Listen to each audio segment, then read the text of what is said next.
Let's take a look at the invisible zipper sample. For this, I'm going to be using my 1/2-inch zipper pattern, my original zipper pattern with a 1/2-inch seam allowance. I have clipped my notches, marked my internal lines, and marked my tailor's tacks. I'm also going to need an invisible zipper. Again, the invisible zipper has a pull tab visible from the front, and the teeth are visible on the back of the zipper. So I'm going to, again, I shortened my zipper to 7 inches. So from the top of the zipper tape here down to my custom zipper stop is 7 inches. Remember, that's from the top of the tape, not from the pull tab. From the top of the tape down to my custom zipper stop. And I've left about 3/4 of an inch to an inch of extra zipper tape down here at the bottom. Now, when we did the centered and the lapped zipper, we sewed our seam first, then installed our zipper. The invisible zipper is the exact opposite. We're going to start by installing the zipper first and then finishing off the remainder of the seam. What's very important is how we prep our fabric. I'm going to take my 2 pieces of muslin here and make sure that I have 2 mirrored copies. As you can see here, I've got the same line work copied on the same side. I'm going to flip this piece over onto itself and then redraw my 1/2-inch seam allowance. I'm also going to transfer my tailor's tack from one side to the other. I can do that either by putting a dark enough mark that I can see it on the opposite side of my sample, or place this onto a light colored work surface. I should be able to see that through a light colored work surface. So make sure you have a mirrored pair. So you should have internal lines, this one with the internal line along the left-hand side, internal line along the right-hand side, matching tailor's tacks. My notches are still clipped here and down here and at the bottom of my seam allowance. So if I ever lose track of how much seam allowance I have, I've got my notches. Just like we did for the French and the flat felled seam, I want you to mark your fabric so you're clear on what's the right side and which is the wrong side of your fabric. With our 2 pieces of muslin oriented like this, I'm going to label both sides as my right side of my fabric.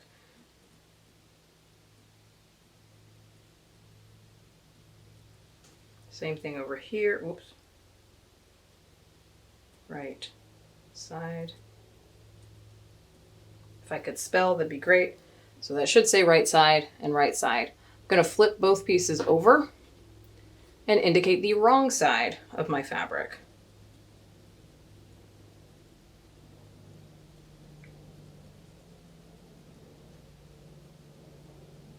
So again, if I had a printed fabric, something that had an easily discernible right side and wrong side, you wouldn't have to write this.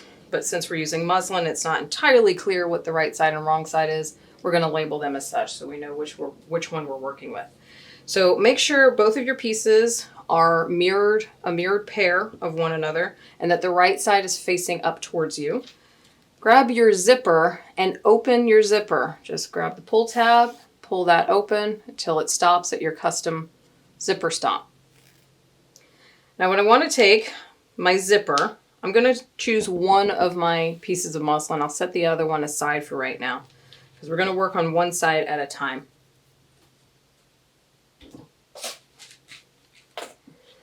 Take your zipper, turn it, this is the right side of your zipper, turn this right side down. So you should see the back of your zipper pull and you should see the teeth. And see which side of the zipper matches up to your sample. The raw edge of your fabric should match the raw edge of the zipper tape. And the teeth of the zipper tape should align to the internal line of your seam that you've marked. So if I place my zipper like this on this side of my sample, it doesn't quite line up. The raw edge of my fabric is lined up with my teeth, and the raw edge of my zipper tape is lined up with my stitching line. So this side of my zipper tape is not going to work. I'm instead going to grab this other side, again keeping that pull tab upside down, keeping the right side down. So I've now placed this right sides together, the right side of my fabric with the right side of my zipper. My raw edges should be in the same orientation, so the raw edge of the fabric should line up with the raw edge of the zipper tape, and my zipper teeth can align to the proper orientation on my seam here. Now, the reason we mark our seam, and you would do this on fashion fabric, vinyl fabric as well, because sometimes, as you can see, my zipper tape is not as wide as my 1/2 inch seam allowance.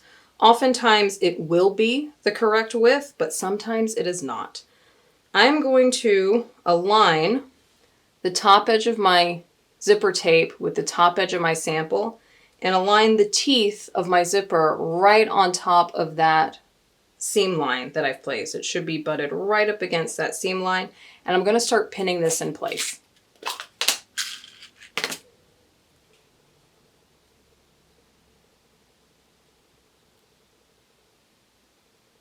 Be very careful because it's not a whole lot of zipper tape to work with.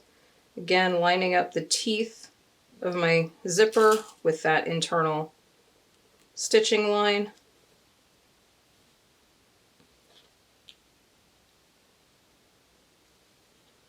And I'm going to keep working my way down, pinning as I go. I'm also looking to see, as long as I cut my pattern straight and my zipper tape is straight, I should have an equal amount of space between the edge of my zipper tape and the raw edge of my fabric. If you purchased your zippers from Joann Fabric, you may find that the zipper tape is 1/2 inch wide and the raw edge of your muslin lines up almost exactly with the edge of your zipper tape. It depends on the manufacturer and where you purchase your zippers. But do get into the habit of marking your seam line, especially when installing invisible zippers. I'm going to get down here near the zipper stop and do my best to keep those teeth aligned to my stitching line. And now I've got that pinned in place, and you're probably going to guess what I'm going to do next. I'm going to hand baste that in place so that I don't have to worry about the pins getting in my way while I'm sewing. All right, I'm going to go ahead and baste stitch through my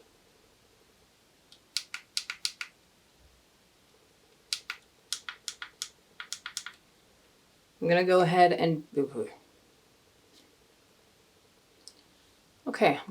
and put some hand basting stitches through my muslin and my zipper right down the middle of the zipper tape, just so I can remove these pins and confidently sew these two together without pins getting in my way. Again, try not to make your stitches too long. When it comes to hand basting stitches, any more than a 1/2 inch long stitch, and it really doesn't do any good. The basting stitch just is too loose to really hold anything together. Keep your stitches at 3/8 of an inch or a 1/2 inch long.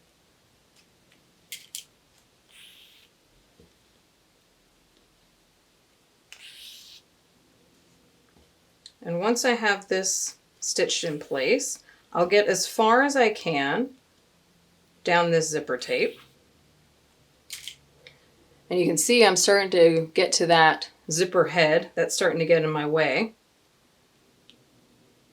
And what I can do is, before I go any further, remove that last little pin, close my zipper, get that zipper head out of my way, and now I've got the rest of my zipper tape that I can align.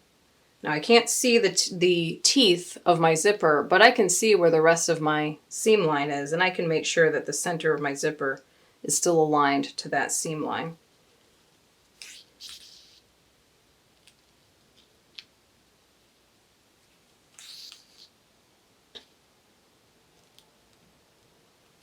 Coming to the end of this side of my tape, I'll take one more stitch. Doesn't have to be a tight stitch. I don't have to lock anything in place. No knots or anything for that. So that's 1/2.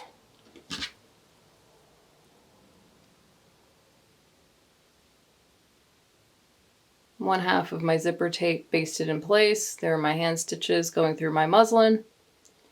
This isn't going anywhere, and I can confidently sew that. Let's take care of the other side of the zipper tape. Again, I'm going to open my zipper up. Just going to reach underneath here, pull my pull tab, open up that zipper as far as open as it will go. And now I've got to figure out how to orient my other piece of muslin to my zipper tape.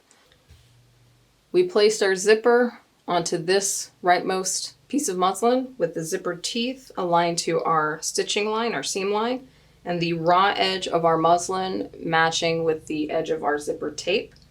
Going to take our other sample. Again, this is a mirrored pair, so you should still see your internal lines. I'm just going to place this over to my right, pinching the rightmost zipper tape, lifting that up and getting all the rest of our garment and zipper tape out of the way. Then taking this rightmost zipper tape and aligning it to our seam on this other side of our muslin. So I still have the right side of my muslin facing up and the right side of my zipper facing down, because I can still see my zipper teeth and the back of my pull tab. And just as we did over here, I'm going to align the top edge of my zipper tape with the top edge of my sample and align my teeth with my seam line, my stitching line here, and pin this in place as well.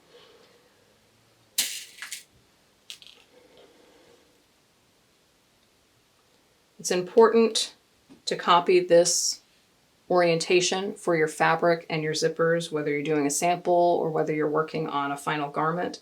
Because what tends to happen when you're installing invisible zippers is if you're not careful and you're not laying the zipper nice and flat like this, the zipper will spin around on itself. While it's open, it tends to want to twist and pull and twist and pull. And before you know it, you've got your zipper tape going in all kinds of crazy directions. So make sure you're keeping everything nice and flat so the zipper tape doesn't twist on itself. Because if it does and you try to sew it, you're going to end up having to take out all those basting stitches. So take a look at it. Make sure you've got your excess fabric going out to this side. You've got the right side of this sample down here, and you've got your zipper still laying flat. So I'm going to continue pinning along my stitching line, also keeping an eye on the amount of seam allowance I can see between the edge of my zipper tape and the edge of my sample. Keep that consistent all the way down. Pin as far as I can go until I reach that zipper stop. You can also utilize the tailor's tack and the notches that are down here to make sure that you're aligned to the bottom of your zipper stop, your custom zipper stop. Got that pinned, and now I'm going to hand baste it in place.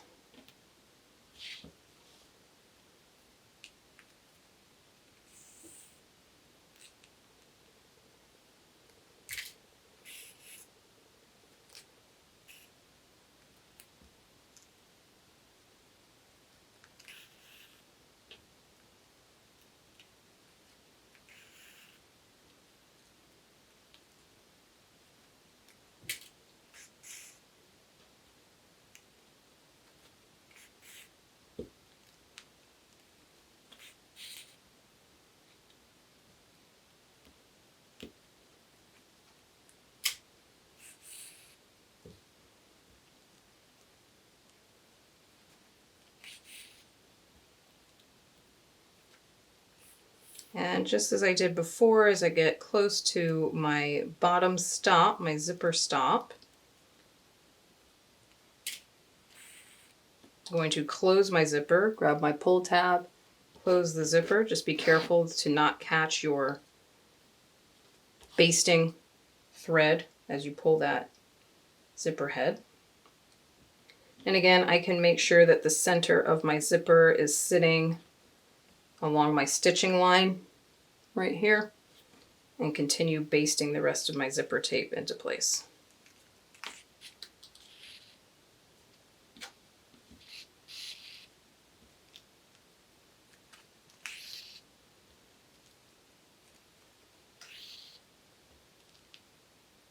Taking one more large securing stitch and snipping my basting thread, and we are good to go.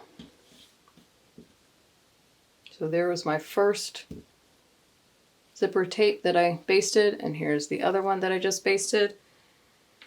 And if I reach underneath here, and separate my garment pieces, you'll see again, it looks very much like our centered zipper. We've got a seam back here. We've got our zipper basted in place to just the seam allowance. And if I turn this over, it might start to look like a seam from the front. And if we stitch this correctly, this should close up on itself and it should be almost imperceptible that we have a zipper installed in there. It would also help if I was using a zipper that was close to the actual color of my fabric, but I don't. I'm not doing that because I want you guys to be able to see what I'm doing. So I'm going to take this to the sewing machine and we're going to machine sew this zipper into place. And we're going to need the screwdriver because we're going to be changing feet. So over at my sewing machine, I'm going to change my feet. I'm going to remove the original presser foot.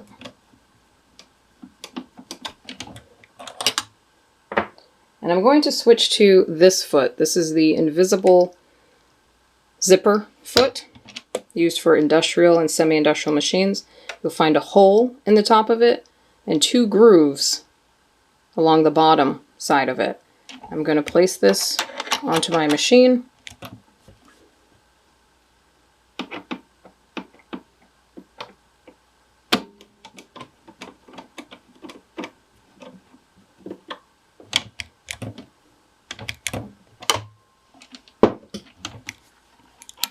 First thing I want to do, and I just get into the habit of doing this, I like to make sure both of my threads, my top and bottom thread, are both underneath the presser foot. Now with the original presser foot, I can just slide them in between, but now I've got a big old foot in the way. So I'm actually going to raise my presser foot, lower my needle, and as it gets down, I don't want the needle to descend into the needle plate, but once that needle gets down there, I'm now going to hook underneath it with a pair of either some tweezers or a seam ripper or a pair of snips, anything that will allow me to grab that loop of thread hanging out underneath there on the edge of the needle. So now I've got both of my threads underneath the presser foot. This is not imperative, but it's good practice to keep your threads under your presser foot and going to the back of your machine. So I'm going to do my best to show you the orientation for how we place our zippers into this foot. Those 2 grooves at the bottom of the foot are there for a reason. It's so the grooves can ride along the teeth of your invisible zippers. I'm going to start with my, I'm actually going to open up my zipper here because we are going to sew this from one side to the other. So I've opened up my zipper. I'm going to work with my rightmost zipper tape. Everything's already basted in place, so it shouldn't move. And I'm just going to pinch between the zipper tape and my seam allowance and get all the excess fabric out of my way. Just kind of tuck that up and out of my way so this is nice and flat. Now, if I place, what I'm going to do is pull the zipper teeth open, and you're going to find, as you pull those zipper teeth away, you're going to find a little fold in your zipper tape. And we're going to do something similar that we've done before. We're going to be stitching in this ditch.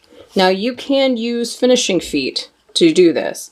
There are other feet that work on domestic machines that you can also use to sew in this little ditch. But because we're working on an industrial and we've got a specialty foot for it, we're going to let the foot do the work for us to allow us to stitch in this little ditch.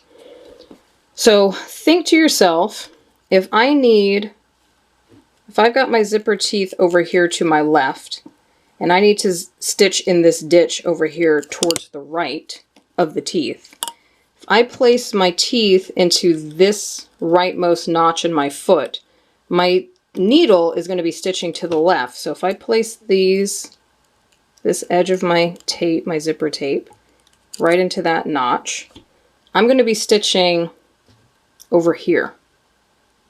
And that's not going to sew anything. That's not going to help me. So I want to place the edge of my zipper tape and my zipper teeth into this leftmost notch over here. This way you can see from the orientation of the hole in the foot, I'm going to be stitching down the middle right here, which is right up against that groove and that ditch that I want to stitch in. So that's the orientation that I'm going to use for this side of my tape. And when you sew these invisible zippers, start from the top of your sample and work your way down to the zipper pull. I'm going to make sure I'm stitching on a number 2 stitch. 2 stitches forward, 2 stitches back, make a back tack here. Be careful.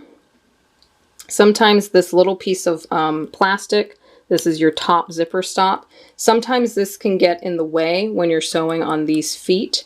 I have a invisible zipper foot that has very deep grooves, so it's usually not an issue.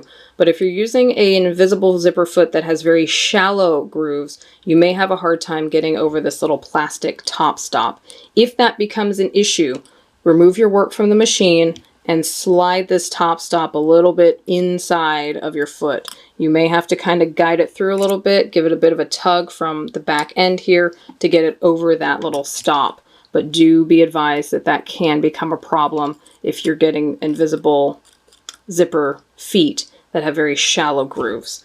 Mine should be fine, but I'm going to walk my stitches just in case. 2 stitches forward, 2 stitches back, and then continue on my way. If I were trying to go over that top stop and I was having a hard time, I'd grab this, pinch the fabric from back here and kind of push it through a little bit, just very carefully, very slowly push it through. As you get past that top stop, then you can kind of continue sewing. I want to make sure that these teeth open up. I don't want this to curl too much on itself, or I can run the risk of stitching over my zipper teeth, and then the zipper, I can't use it. I got to remove those stitches and re-sew them. So as I'm going to pull these zipper teeth apart and just let them guide themselves into the groove on my presser foot. And I can take a look as I'm sewing. I can check my work back here to see if I'm actually stitching in that ditch and that I'm not catching any teeth. If you catch some teeth as you're sewing, that's perfectly fine. You could just rip out those few stitches and re-sew that one section. You don't have to re-sew the entire seam. I'm going to keep stitching all the way down this side of my zipper until I get to my zipper pull. Just be careful as you go down here. Sometimes these teeth want to curl back on themselves as you get down into this area. I'm going to stitch as far as I can until my presser foot reaches my zipper pull. You're going to get to a point where you're not going to be able to sew any further. And once you get to that zipper pull, just back tack your stitches, 2 stitches back, 2 stitches forward to reinforce. Make sure your take-up lever's up. Lift your presser foot, remove your work, snip your threads. Got to kind of coax it out of there because it can get really wedged in that groove on your foot.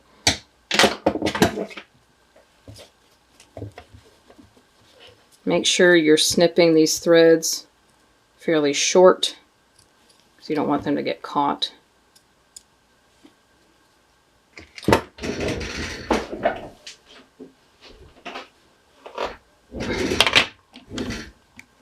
And again, my thread should be under my foot. I'm going to push those to the back of my machine. And there is my first line of stitching on one side of my zipper tape. I've stopped right about there. And it's only going through my seam allowance. Snip my threads up here. And I'm going to do the same thing for the other side of my zipper tape, this side over here. Again, I'm going to isolate my zipper tape and my seam allowance only, tuck all my extra fabric up underneath so it doesn't get caught while I'm stitching. And then again, I want to figure out which side of the presser foot should I put these into. If I place this tape, place this zipper teeth over here onto the leftmost groove of my foot, I'm going to be stitching along the right-hand side near the center of the foot, so I'm not going to catch anything. So I need to make sure I place this over here on the rightmost side, lifting those teeth up so that they should be sitting vertically. They should be relatively upright as they go into that groove. We don't want them curled down on themselves and just sitting on here. I can't really lower my foot properly. My teeth are getting in the way under here, so make sure you lift this up and slide those zipper teeth vertically into that groove. And once again, if you're sewing with a foot that has shallower grooves, just coax it along as you get past that top zipper stop. Back tack at the beginning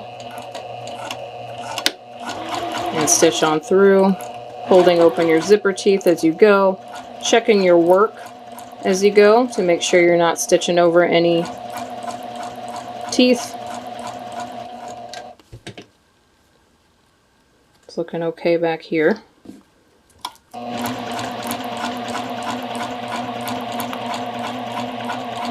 And keep going until you reach that zipper pull again. And when the presser foot won't go any further, I'm going to keep those teeth out of the way of my needle. Get as far as you can, and then 2 stitches back, 2 stitches forward.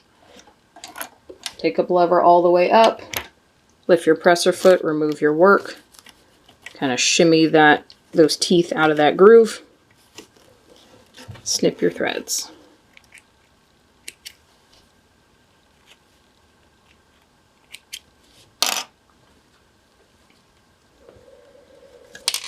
So here's that first line of stitching,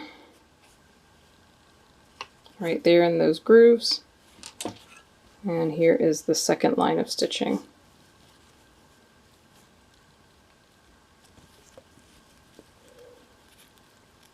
I have to lift up my teeth just to see those stitches. And I'll snip my threads up here. Leave your basting stitches in. On an actual garment you would remove those stitches, but leave them in just so I know that you installed them. And now I can close up my zipper.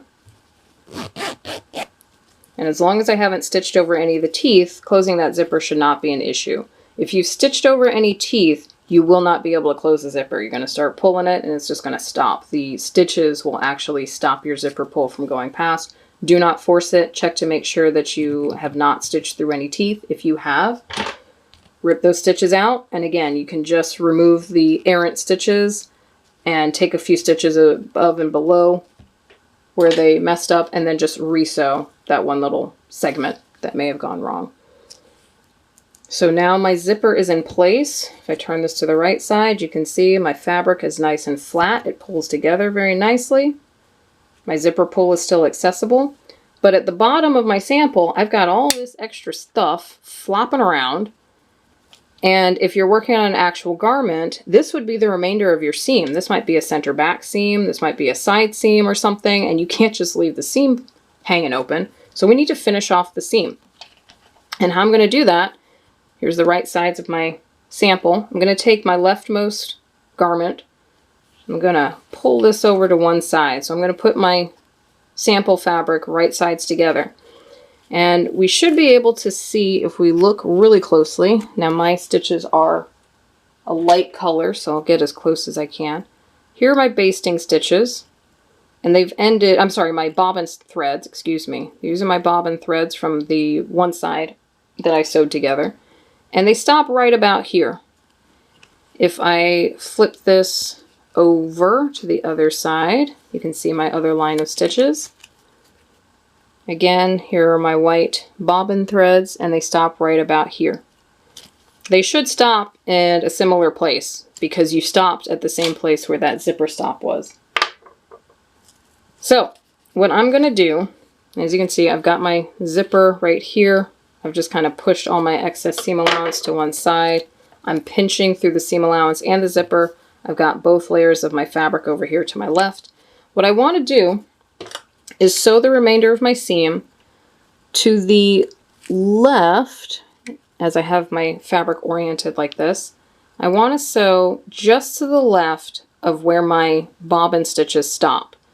So if my bobbin stitches are stopping right about here, I'm going to start somewhere back here, a few stitches up from where my bobbin stitches ended, and just to the left of them. Now, how can I get really close to these stitches without stitching over them with one of my presser feet? It's not going to work with this one. This is too wide. If I place this work into here, and get my presser foot as far over as I can. I'm going to be stitching way, way, way over here. My bobbin stitches end here, I'd be stitching way over here. That's too much. Got to change feet again. And there are a few feet that you can use. You could use the split hinged foot, like this. You can get fairly close. Get those bobbin stitches there so you can see those bobbin stitches. Split hinged foot can get fairly close, but I don't think it'll get close enough.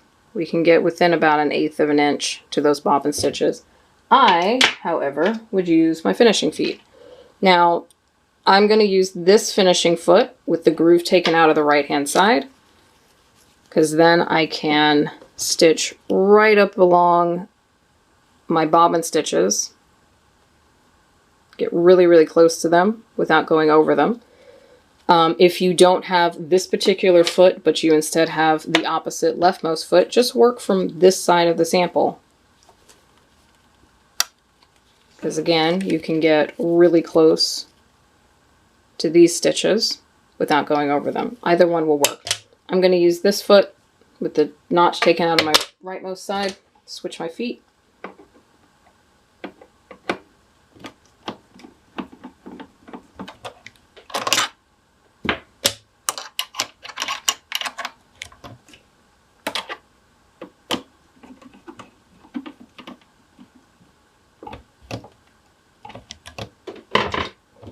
Tuck my threads to the back of my machine. Again, I've got my sample flat like this. I'm going to pinch up all of my seam allowance and my zipper, tuck my extra fabric underneath, and I want to stitch. I'm going to insert this into my machine, lifting my foot and inserting this into my machine. I want to make sure this seam allowance doesn't tuck underneath here. I don't want to get that tucked underneath there and end up sewing through that down there. I want to make sure this seam allowance and my zipper kind of stay pinched together, sandwiched going towards the right side of my machine. I'm going to insert my work into the machine, again making sure all of this excess is over here while my garment excess is going out to my left. And then place my foot a few stitches back, place my needle a few stitches back from where my bobbin ended. So my bobbin thread, I can see right here, finished right about here. So I'm going to go about 3 or 4 stitches back and place my needle into my work here. Again, making sure everything is pinched on the side here. I'm using a number 2 stitch, and I am not going to back tack. I'm instead going to do something similar to what we did with our 3-point dart. And I'm going to leave tails so that I can tie knots later on, similar to what we did with the 3-point dart and the lapped zipper. I'm going to actually use the same method that we used for the lap zipper so I can tie some knots. So I'm going to leave like 3 or 4 inches of tails, lower my needle into the sample, and I'm just going to stitch straight on through. This is a case of with the sample, you've just got a tiny bit of seam to finish, about 2 inches of seam to finish. You can just pinch those together. If this were an actual garment seam, you would pin the rest of your seam together to make sure that your seam lines were matching. I'm just going to stitch right down on a number 2 stitch. Just going to keep stitching down here, make sure my raw edges are aligned. And as I get towards that notch, then I'm going to back tack. That would be the bottom of your seam. Again, this could be the center of a skirt or any other kind of garment. Could be center back, side seam. Making sure my take-up lever is up, lifting my work out, snipping my threads just along the bottom here. Leave thread tails up here where you started. So you can see my original line of stitching here. That's where my bobbin ended. I went a few stitches back, started stitching again, continued along the rest of the seam, and back tack at the end. Again, I want to make sure that my threads, my zipper tape, and my seam allowances are still nice and open. I can turn this to the other side. There's the rest of my stitching that I just made. My original line of stitching when I installed the zipper tape ended right about here. And then I started stitching back here and closed the rest of that seam. So now If I open up this sample, down here at the bottom, I don't have anything flopping around anymore. That seam is finished, and if this were a full-length garment, that seam would continue all the way down, and it's imperceptible that there would be anything installed in here. I'm going to go back to the work table and finish up this sample. All right, back at the work table. Here's my zipper. You can keep the hand basting in place to make sure that I can see that you did that. Here it is from the front. Doesn't seem any different than any other kind of seam that we've done. But what we're going to do, similar to what we did on the lapped zipper, is we're going to take I'm going to grab my awl or seam ripper, anything with a little point or a sewing needle would work. I've got some threads. I can see my top thread. I can see my top thread has kind of come through over here, so I just want to make sure that that is nice and cleaned up. If you're not seeing both of your threads on one side, because you probably won't, just as we did with the lapped zipper, you can pull one of the threads, either the top thread or the bobbin thread, from one side. I'm going to grab my bobbin thread because that's the side that I'm on. You tug on that and you should see a little loop of thread coming through. Pick that up with the tip of your pin, needle, awl, seam ripper, and then you can pull both threads to the same side of your garment. So you should be able to see both threads on one side, and then just tie a couple of square knots with those two threads to secure it. It's going to be much cleaner and neater than doing a back tack in that area, and it's quite secure for your seam. I do about 3 or 4 knots and then trim my thread tails, leaving about a 1/2 inch of thread. So there we go. Couple little knots over here. Nothing showing on this side.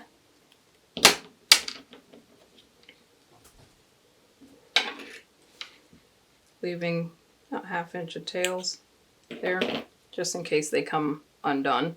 They're less likely to come undone. And there is my invisible zipper.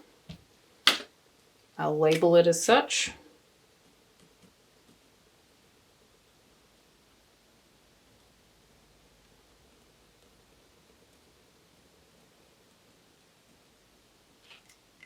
Visible zipper, visible zipper closure, and I should still be able to unzip my zipper. As long as you can zip it up after installing both sides, you should be fine. There we go. Right side and wrong side. Now, last thing I just want to mention when you're working on an invisible zipper on an actual garment, we've hand basted our zipper tape into place. So down here, our zipper tape is nice and secure, but it's just held in with hand basting stitches. For the sake of the sample, that's fine. But when you're working on an actual garment, you would probably remove these stitches, or you might actually go in and isolate that zipper tape and sew it again with a finishing foot or a narrow zipper foot to hold these in place. It's not quite as important to stitch this section of your zipper tape into place. It can be left a little bit loose. As long as it's stitched at the teeth, it's not going to really go anywhere. But if you feel like you want it a little more secure, you can do so. What is important, however, when you remove hand basting stitches from an actual garment is that you isolate the zipper tape and the seam allowance and absolutely stitch through these little tails on your zipper tape. Because otherwise, without the hand basting stitches, these again would be flopping all over the place, and that would not be comfortable for anyone to wear. So you could take a narrow zipper foot and just stitch like about 3/4 of an inch, an inch of stitching, back tack at the beginning, back tack at the end, and then again pinch your zipper tape with your other seam allowance, get everything else out of the way and just isolate these, and then again stitch just along here. So it's up to you on final garments, Just make sure you remove those basting stitches and then tack these 2 thread tails down.